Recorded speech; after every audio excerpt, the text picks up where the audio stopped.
the preliminary voice clearing. Hello everybody, Gage here from Sharp. Excited to have you with me for another video. In today's episode, we're going to talk about why certain knives are more affordable than others. In a previous short that we posted not too long ago, I chose two 3-piece kits. One that took into account your wallet and the other did not. We got a lot of comments asking for us to elaborate on why certain knives are more expensive than others, so in today's video we're going to do just that. First and foremost, we're going to reintroduce the 3 knives in each kit, and then we'll tell you why they are more expensive or more affordable. So let's get started with the more expensive kit. That included the 150mm Kurosaki Senko Aogami Super with this beautiful stabilized birch handle on it. The 170mm Shinkiro Damascus Kurouchi Nakiri, made from Aogami Super with an ebony handle and buffalo horn ferrule. And last but certainly not least was the 240mm Gyuto from the Octa-Grip series from Ryusen Hamono. This guy also has a stabilized poplar handle on it with these really cool end caps and ferrules and stuff on it. So really flashy, cool knives here. And then from the more affordable side, we have the 135mm Sakon Ginga petty knife made from Ginsan with a brown packwood handle on it. The mid-sized knife I chose was the 165mm Kuroname Santoku Kurouchi finish, mono ebony handle on it. This guy's made from Aogami Super, if I'm not mistaken. Nope, blue number 2. And then finally we have the Hatsukokoro Gyuto 240mm Kurouchi Damascus. This guy's made from Aogami number 2 as well.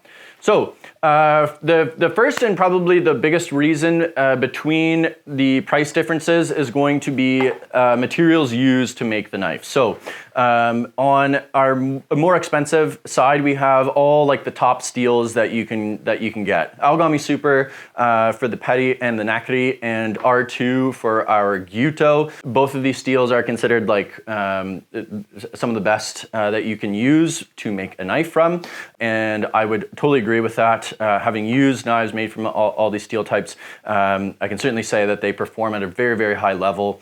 They stay sharp for a really long time.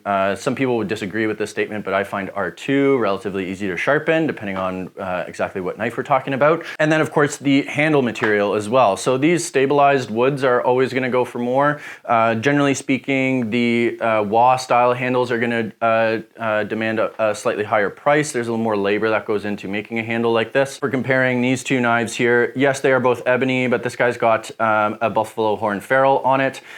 These mono handles are much easier to make because you don't have to, connect two pieces together. You'll also get, not a ton, but some wastage when these handles either expand or crack or whatever when you're trying to install them. So that's going to drive the price up a little bit more for those guys as well. And then of course on the Octa-Grip, this is like the creme de la creme here in terms of like handle designs. You've got the beautiful end caps with like liners and spacers and very intricate design here. So that's going to take a lot of time and effort to make those. So of course it's going to drive the price up a little bit.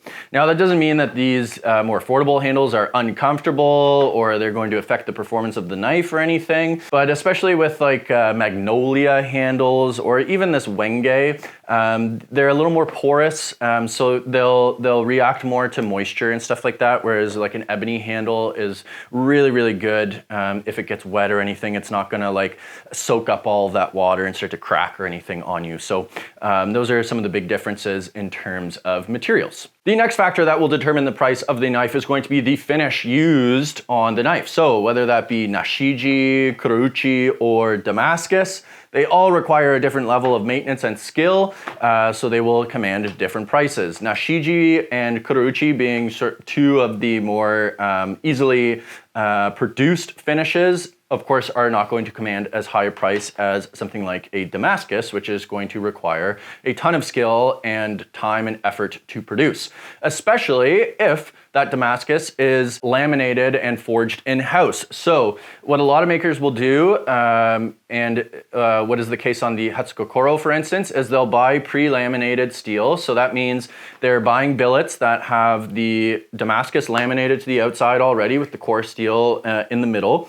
So they are not producing this Damascus in-house. It's really open to interpretation. Of course, it's all subjective, but I would certainly say that this Damascus pattern is a lot more intricate and more interesting than this one here. This still looks really cool, but obviously to get all these different like swirls and unique patterns here is going to require the maker to do the Damascus forging in-house as opposed to just buying pre-laminated Damascus steel. In terms of Kurouchi finishes, you may be saying to yourself, well, Gage, both of your more expensive knife and your more affordable knife both have Kurouchi, both have Damascus on them.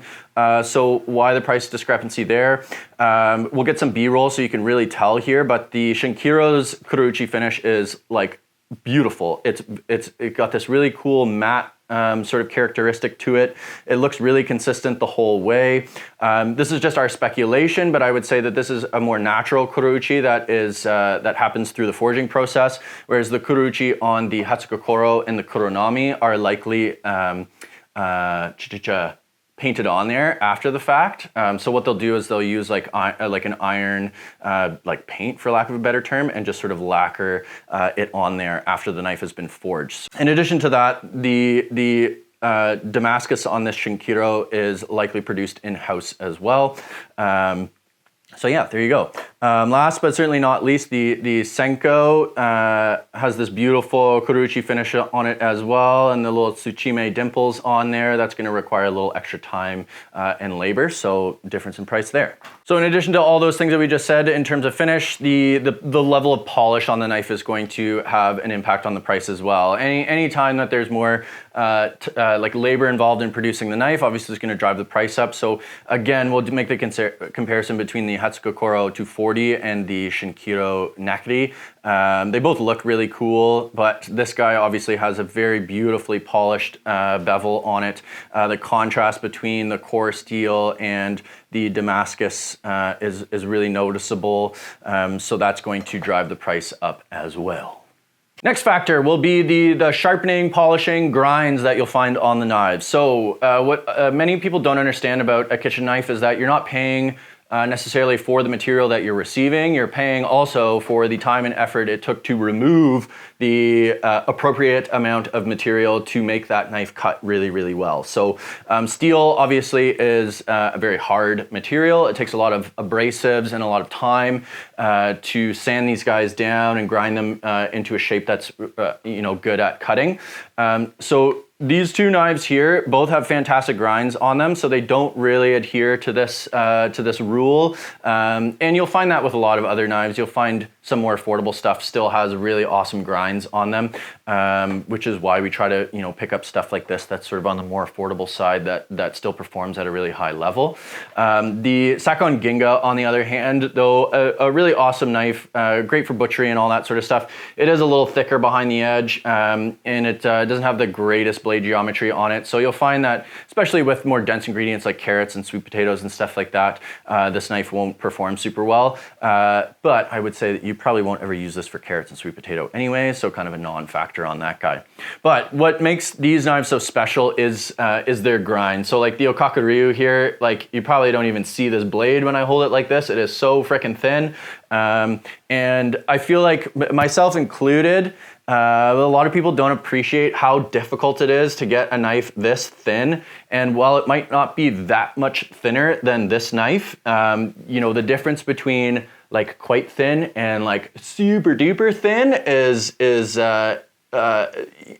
requires a lot of skill. So that's another thing you're kind of paying for, is the skill and experience of the blacksmith or the sharpener who made the knife for you. Those grinds really go a long way. The Shinkiro especially is like quite special because of how thick it is at the spine, gives it a really nice hefty feel, but it's crazy thin behind the edge and has an absolutely incredible cutting feel. So that's another aspect of what drives the price up is the blade geometry on these guys.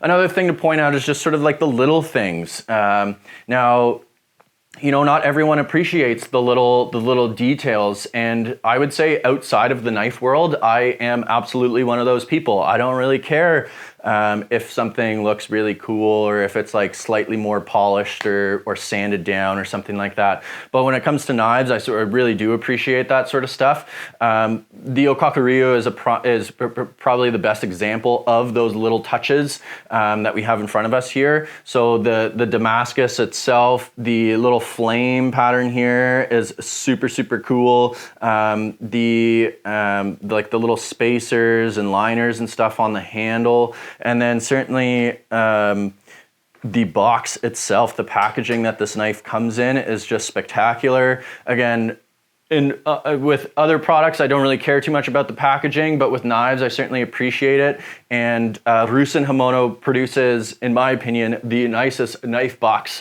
in the market. So that might not matter to you, but it matters to some.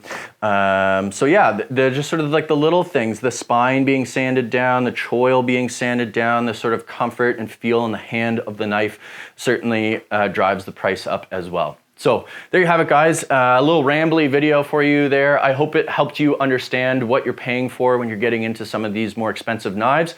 You may decide from this video that it's not worth it for you, and if that's the case, I'm happy that you made that realization before you spent a ton of money on a knife that you might not appreciate. So thank you so much for watching. Leave some comments down below what your interpretation is with regards to like the differences in prices. And if you have any questions about any of the specific knives we used in this video, happy to answer you in the comment section as well. Thank you so much. Stay sharp.